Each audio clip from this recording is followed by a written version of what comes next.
এই নিয়াজি, আমার বক্তৃতার মধ্যে এই কথাটা লিখে দাও। আর হ্যাঁ, রেকর্ডিংয়ের কি অবস্থা? সেই কবে থেকে লিডারকে বলছি নিজে নিজে অভ্যাস করুন, আমার কথা কানেই নেয় না। এই ঠোঁট নাড়ানাড়ি পাবলিক যদি বুঝতে পারে, আমাদের মান সম্মান একেবারে যাবে। লিডার, আর একটু জোস্তি বলবেন।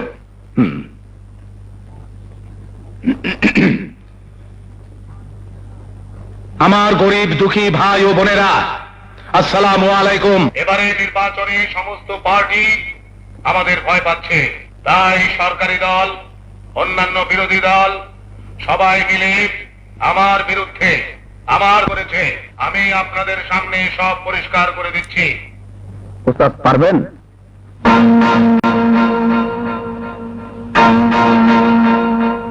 চক্রান্ত আমার বিরুদ্ধে একটি স্বার্থান্বেষী মহল পড়ে লেগেছে, লেলিয়ে দিয়েছে এক তাজা তরুণ বিপদগ্রবককে। আপনারা দেখেছেন সারা শহরে আমার নির্বাচনী পোস্টারে কারা যেন আজে বাজে কথা লিখে রেখেছে। এই যে দেখুন, আপনারা জানেন এ কাজ কাদের। আমি আপনাদের সামনে পরিষ্কার করে দিচ্ছি, এ কাজ যে করেছে সে এক বিপদগামী তরুণ যুবক। সে সারা শহরে সন্ত্রাস করে বেড়ায়, ত্যাগের মতো জঘন্য ব্যবসার সঙ্গে সে জড়িত। আমাদের সমাজ থেকে এইসব সন্ত্রাসকে উৎখাত করতে হবে।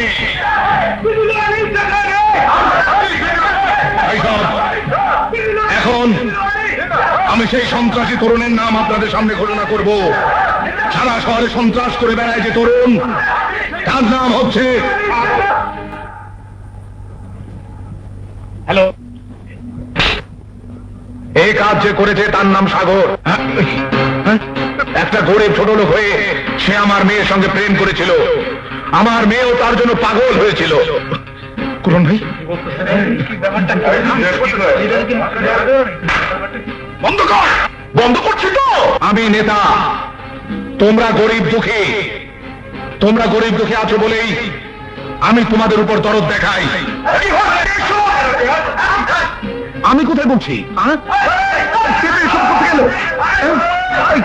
সেই তোমরা ছোট লোকের দল যদি আমার সমান হতে চাও, তাহলে কেটে টুকরো টুকরো করে ফেলবো।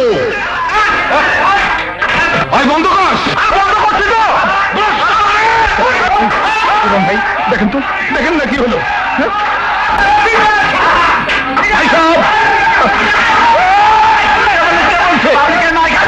থামো থামো, তোমরা শোনো আমার কথা।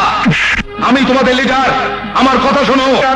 তোর মাইকের গুষ্টি মারি। আওয়াজ আসে করতে গাইবি আওয়াজ। শালা আমারে শিখাও।